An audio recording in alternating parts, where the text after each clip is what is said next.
Good to see y'all. Watched the film, looked at the Wake Forest game, had plenty of mistakes and plenty of little things we have to fix, and there's still some good things on there. So we have to learn, the word for us right now is consistency, and we have to learn to play more consistent. We making big plays on offense, had 12 of them. Played good at defense at times, just not playing in sporadically together at times. Play hard to the end, do a lot of things. Just don't play with the three eyes, which I say all the time. We play immediacy at times, some intensity. We play intense. Don't play intelligent at times. Play some situations poorly on some third downs and some things that go. And a couple of things, as I say, the football guys, balls get tipped, things like that happen sometimes, but you got to learn to overcome them. And our defense did a really good job of that in the first half, I thought. Really did a really good job of that. And then the second, and we were able to get a score or two scored late there and got back in the game, and then didn't execute early on offense, and then got good again, and the defense gave up a couple big plays. But playing together, getting more consistent, and fixing the issues. Questions? Coach, you said after the game that maybe the penalty is a result of technique needing to get better, just getting back to the basics. Yep. I mean, you only get these kids 20 hours a week. Is there enough time to do things like that? You have to. Playing you need to do? There is. I mean, you just got to get it when, and that's why maturity is a factor. You know what I mean? Maturity. That's why you always say when you have teams, people talk about young teams. They say that sometimes they'll do those things because they haven't been in practice so much where it's ingrained, where it's a habit so much because they're worrying about the game plan and thinking that the technique is not second nature at times, and sometimes that is a problem. But when you're playing younger guys, that's the risk when you play younger guys that are talented. Sometimes that happens. But we have plenty enough time. We just got to refine it and demand it and be technically sound. Tell them when they're right, show them when they're wrong, and just keep doing it over and over till they get it and try to fix it. But you can do it because everybody else is doing it. Do you have an update on Chris Thompson? Yeah, I mean Chris is back, doing very well. He broke T5 and T6 in his back. But it was what they called a stable.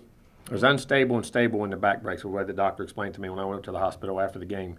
He explained that you have stable and unstable breaks. In other words, unstable means surgery. It can be neurological and things like that. Stable, there's breaks, but they can be healed without surgery, being in a brace probably up to 3 months.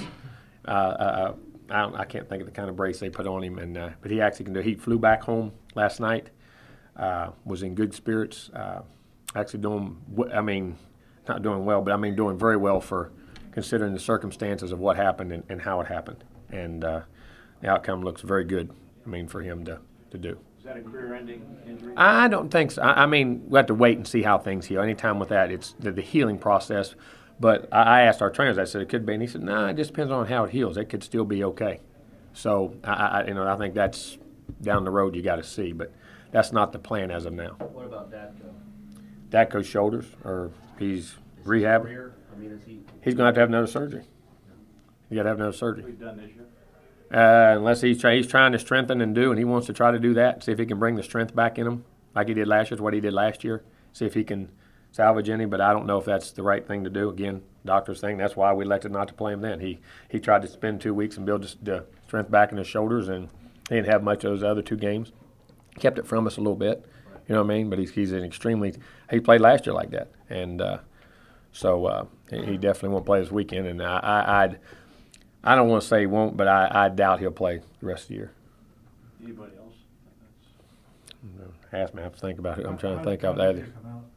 Actually, much better than we thought. Not what they said. I mean, they had us that he could be done for a while if he takes one good shot, one good pop, and actually come out very well. I mean, considering and felt very good. I mean, he come out of the game much better than he did in practice last week. Believe that or not. I mean, and same thing. Jimbo, combination of the outcome Saturday and Chris's injury. Have you ever walked off a football field any more disappointed? Oh, yeah. Bunch of times. Bunches of times. Head coach now. Yeah. I'm sure you're talking. That's still, as a coach, you take it, it's still your team. I was assistant coach, I always thought it was still all of us. We don't look at it like that. As a head coach, you're taking responsibility for it all. But I've been disappointed before, and I always, as a team, I've never looked at things, even when I was an assistant, as me. You know what I'm saying? It's always us. And you're disappointed. There's no doubt. But I've been disappointed, and that's part of athletics that goes with it. There's disappointment, there's doubt, there's questions. That goes with athletics, and that's part of the business, and that's what you have to fix. And if you're tough enough and smart enough, you figure them out and you survive. Where are you at now? Doubt, questions? No, feel good. I mean, I know the answers. Just got to get and know what to do. We just got to get it done and know how to go about it. We have enough talent to do it. We have good players. We have good people. Got to go coach it and fix it. Coach, it looked like some of the players were getting off some of their social media this morning. Was that a team decision or their decision? I guess it was. I have no idea. It wasn't my decision. Oh, cut all y'all's info off, huh? See, well, I don't think it's smart. Oh, no. There's no benefit. Tell me a benefit for getting on it, because the only thing comes back is negative, and they read all the stuff that people say. And I told them, I said, be careful on that stuff, and don't listen to it, and don't reply back, because people, if you got books, they're going to hit you. They're going to say things, and they're going to do things, and you find out they love you when you win, they're brutal when you lose, and the only thing you can do, and I warn them, don't be replying back, don't be saying things, be smart, and don't put yourself in a bad predicament and say something you regret when frustration sets in, or you get mad at somebody for saying something, because they can say it behind words. And for us, I don't ever ban it, and I never have. But I know schools that do. I don't think it's a good thing. I don't think it's a good thing for college kids at all, because I think they get exposed to things that they have no business being exposed to at that age as they're developing. Well, that's something, even 5 years ago, you didn't have to deal with. Oh, it's a big part of what you have to deal with as a coach. Tell that stuff to Jacoby McDaniel to his face 5 or 10 years ago. Now they can just do it behind him. Oh, anybody can. That's why I say social media has changed everything. And it's changed the perception, and don't think it don't affect kids. I mean, I hate to say it, I've been places and been things that suicides have occurred because of that on kids. And if you don't think it happens, you're sticking your head in the sand as a fan and as a person. I've seen it happen. Jimbo, Wilder pushed the pile a couple times, the second one being the touchdown. I don't think he carried the ball again. Now, Well, we got in the passing game more, and he's learned the pass protections and where we're at, and we were into the no huddle in the second half. As we got going, we had a couple carries because Devontae hit a couple nice runs, and then we were going to rotate him back in. Then we got behind and got in that no huddle, and that's not where. I mean, he's learning that part of it and can do it, but the other guys are more fluid in it, more experienced in it, and we couldn't afford any mistakes. So he's going to continue to get the ball, and we said going in, we're going to try and get him the push and get him some inside runs and let him pound and do some things. And he's getting much better than the others. Not that he can't. I'm talking about doing it at a level of execution where you're going. And like I said, we've been very pleased with his development.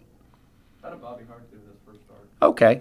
I mean, he struggled at times. He had a couple holding calls, but he was, overset and getting overzealous, overslid a guy or two. But, I mean, he's a redshirt. He's a true freshman. I mean, that's where, where he's got to be. And but I thought he competed well, competed hard, did some good things. Really made some good blocks and blocked well at times. I mean, you always see the 4 or 5 things that go bad, but I mean, had a couple mistakes, but relatively solid for a true freshman at 17 years old starting. Let's say first time you ever started a 17-year-old?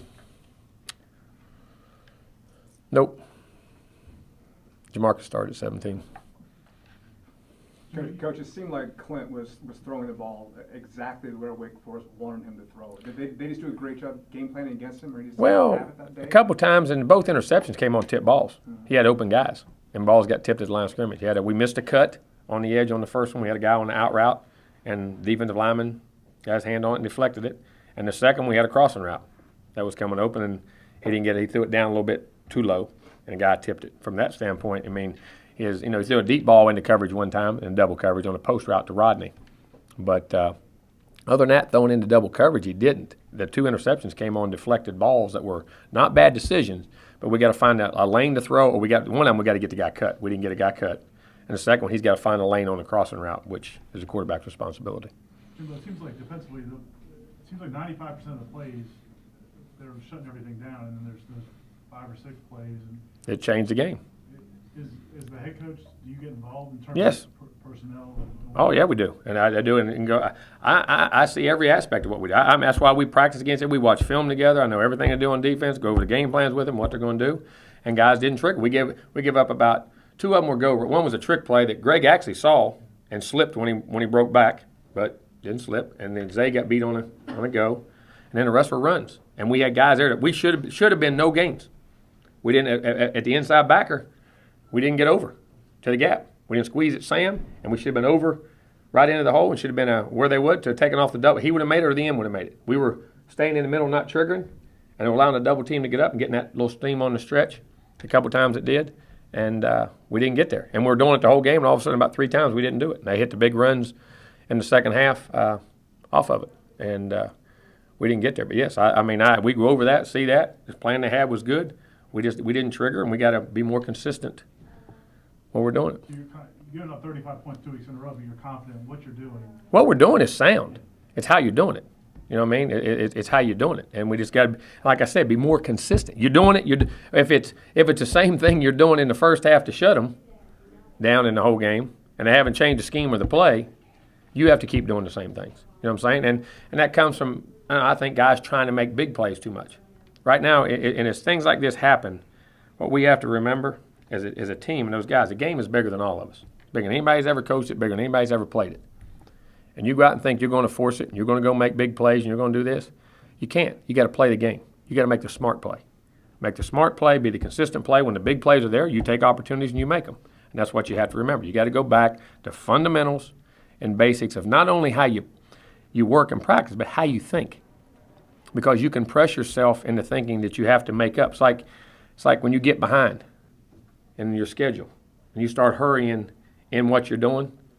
Like when you guys write an article, if you're pressed for time, sometimes you don't always write your best article. Or if you get two of them to come out. And sometimes you get behind, you start to press. You play the game. Play the game. And that takes some maturity, and we got as coaches got to help them with that. Do you think it hurt EJ at all, the fact that you're talking about coming in down 9 points in the second quarter? I mean, along what you said, do you think that hurt him in terms of pressing? No, I don't really did. He came in and actually played pretty well. I mean, he had a couple opportunities, missed a couple balls, but come out and give us a chance. And he knew the circumstances going in. We said, they told us we are not going to play him, that we do not want you to play him. We'd rather you not play him, set him unless it's an emergency because there's a greater injury. He actually was healthier than the doctors thought, I guess. But, I mean, and we got lucky. We didn't have that hit and the numbness. You don't really know the next day, but he said he feels good. So we went into it, and he didn't. I thought he played well. I mean, that first drive and got us back in the game. And second drive, we come out, got the sack, and we missed the assignment right there and had a chance on a big play. And then the next series, he missed a throw, missed Rodney on a slant route that could have got us down there, and then we got back in the game, moved it. But I mean, he didn't seem depressed. He went in pretty relaxed and took it straight down the field. Jimbo, he didn't have a lot of game history with Rashad. Most of that had been with Trickett. But it seemed like right off the bat that was his go-to guy. I mean, is he? Well, in the calls and the reads, that's where the reads took him. I mean, he has the ability to go to all five guys. I mean, he gets the field and he gets freedom. And we had other routes called. He went to went backside. But Rashad runs good routes. I mean, he gets where he's supposed to be. He gets open. I mean, all right, you want to play receiver? Here, you guys want to find me a receiver? Find a guy that gets open and catches the ball. That's what I mean. When it comes down to it, do you get open? Do you catch the ball? In the end, I mean, that's really what it comes down to, and he does that. I mean, he knows where he's going. He finds it, and he had a little mistake one time on a third down. He tried to bow back for a big play. You know what I'm saying? Some of that youth, as many big plays he had, it cost us and he's the first one to say, I'm sorry. He went to tuck it in, said, I could get that big play, been making a bunch of them. You know what I mean? And trying to press. All of a sudden, I think I got all big plays and could have had a 6-yard gain. But the guy gets open, and he's smart, and he makes plays, and he catches the ball. And, those guys, there gets to be, like you say, gets to be a trust factor. You trust a guy. When you're in battle and you're competing, man, you ain't got to be the best friends. You ain't got to know. You find out who you can lean on. You can tell by the looking around what they do, and he's one of them. He does a really good job.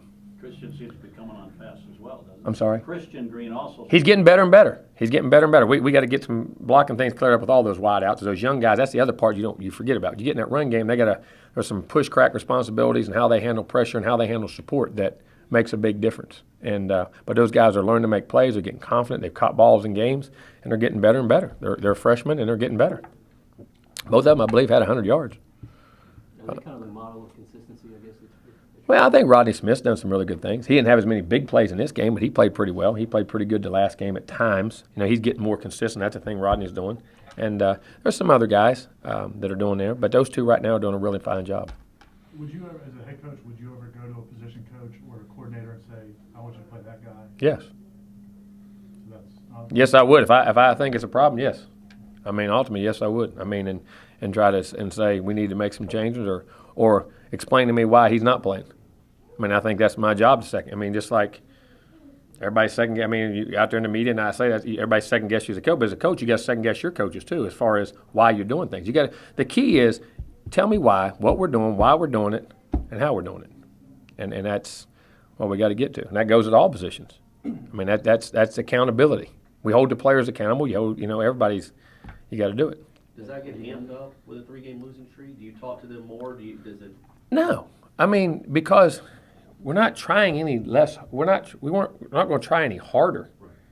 Sometimes you try harder, the worse you get. We believe in what we believe in, and we got things we got to fix, and we're analyzing things. We're making sure we're dotting I's and crossing T's, but we tried to do that before. I think that part comes, and then you can press there as a coach and everything else that goes into everything. And anytime you don't have success, you always now you analyze. What you guys don't realize is coaches analyze themselves and are more self-critical on themselves than any of y'all ever thought of being. I mean, the good ones. I mean, I do every time everything we ever do after a game, even if it's successful. Could there have been something better? Could there have been something here? You know what I mean? You're always criticizing yourself or analyzing yourself to make sure what you're trying to do. You know what I mean?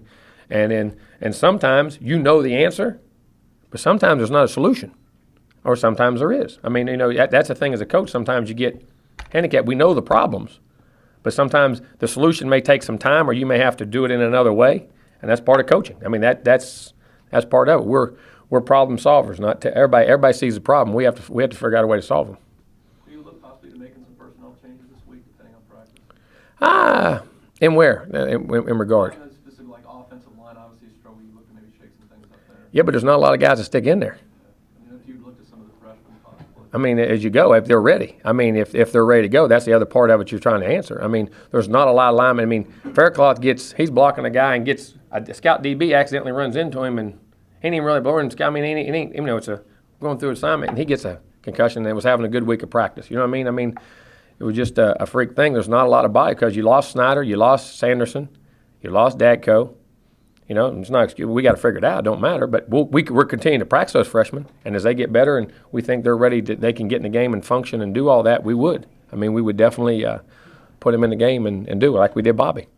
You bring people over, Jimbo, midway through that. Is our defensive lineman where you might be deeper, or is it too late in the year to do that? That's hard to do on the offensive line. I mean, because the offensive line and quarterback are the two positions that are the hardest to ever walk in a program and play early. I mean, it is, because of the assignments and multiplicity of things that go on at those positions.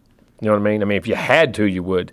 But those issues, I mean, to bring another freshman over that hadn't even know your terminology, I mean, it'd be very difficult.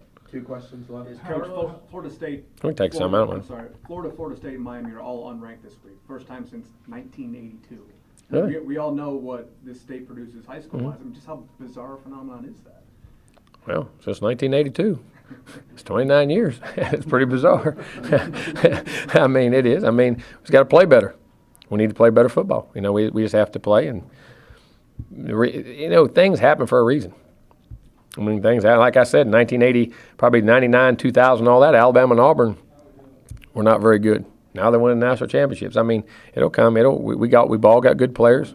We'll all fight through whatever adversities we're fighting through and get better. And I know we're going to. How much the emergence, there's other Division I schools coming in the state too, South Florida, Central Florida, FIU.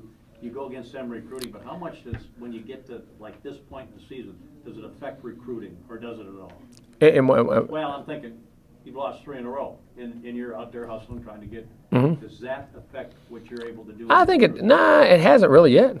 I mean, we haven't even. I mean, kids still. Sometimes I say this: when you're not having success and kids like it, and they come for a lot of reasons, and sometimes it brings kids because they see that maybe I can make an impact early, or maybe I can play early. I mean, it just depends on the person. I mean, I don't think any time you lose a game doesn't help it. I don't think it benefits it, but me may on 1 or 2 guys, but it hasn't been disastrous. And kids are pretty more level-headed now, and if you've got good, sound relationships, but in recruiting, there's always 1 or 2 that drift, no matter what happens every year, and the rest of them usually stay, and that's where you have to, as coaching, stay on your P's and Q's and recruit. Is Carlos getting close at all at safety? Can he see the field at all? He's getting better. He's progressing to where he can start to handle some things. I think he's getting better. He's getting better and better. He's a freakish athlete. Yeah, but back there again, safety is another thing. A lot of calls, a lot of fits, a lot of it's a lot of different things. And he's a smart young man, and he's doing a super job on special teams, and he's continuing to get better. Is there anything you're looking for from the team after a loss like that? You've always liked the mental makeup of this team, but just keep a good attitude and go back to work. Don't panic. Have you seen that? Yeah, I liked the locker room afterwards. I think I see some guys emerging as leaders that were quiet before. If that brings out some guys having great leadership and helping us progress where we want to go as a program, then you have to go through trials and tribulations to get there sometimes. And I think you're seeing. I think from what I've seen and the feel I get, and we'll see in time. I'm not predicting. I see guys going in the right direction more than the wrong direction. I mean the way they're stepping up and tying and leading and the things that are going on. And I have not seen any hanging the heads as I say, a pity party. It's not time to have pity. It's time to move on. And, Two-part question here. Is there a temptation at this point to go a little younger, kind of a follow-up to Corey, and also in terms of personnel, and also what are your goals now, and what do you tell the team we're going for the rest of the No, it's not. It's to put the best people on the field that win the game. I don't think they're, and we're playing. I don't know how much younger you want to go. we're pretty daggone young now. I mean, and where we're at, and our goals are still the same: to go out and play well every week and get better every week, and still have a very successful season, and which we can. I mean, there's still a lot of things to play for. It's still week 5. You don't, again, I say this, and people don't realize we were 4-3 in 2001. LSU won the SEC. I don't know how. I'm saying that'll happen this year. I'm not trying to say we're going to win the ACC. Don't care about that. But I mean, I never dreamed that we were 4-3 that year. Remember, I said we lost those 2 games early in a row. Then we won 2 and turned and lost to Ole Miss. And we're 4-3 and then won out. I mean, I don't know. But as an athlete, it doesn't matter. They're keeping score. You're playing. That's get better. Let's get the team better. Let's get the program better. Let's play better for me, for our team, and that's where you go. And as a competitor, that's the way you have to think.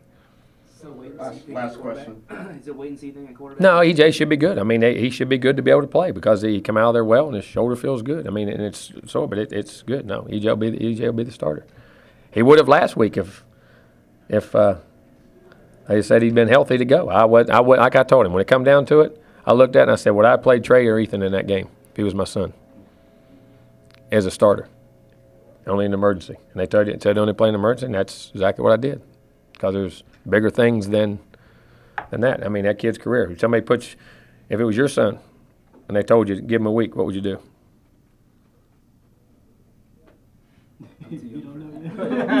What would you do? That's the answer you make. I mean, and they tell you that you go by the doctors. I'm not a doctor. That's the one thing you can't do as a coach is be a doctor, and you have to trust them and go. And it all seemed to. I mean, he's okay, and that's a good thing. Now we got to get better and move on.